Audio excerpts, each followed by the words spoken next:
Quanto custou aquele voto na última eleição?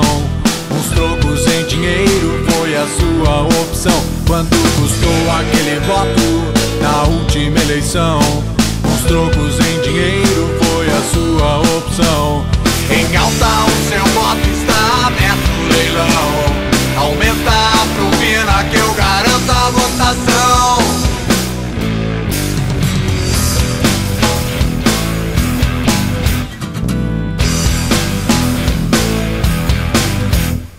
A sede da vitória, a sede do poder, que manipula a massa, quer a todos corromper.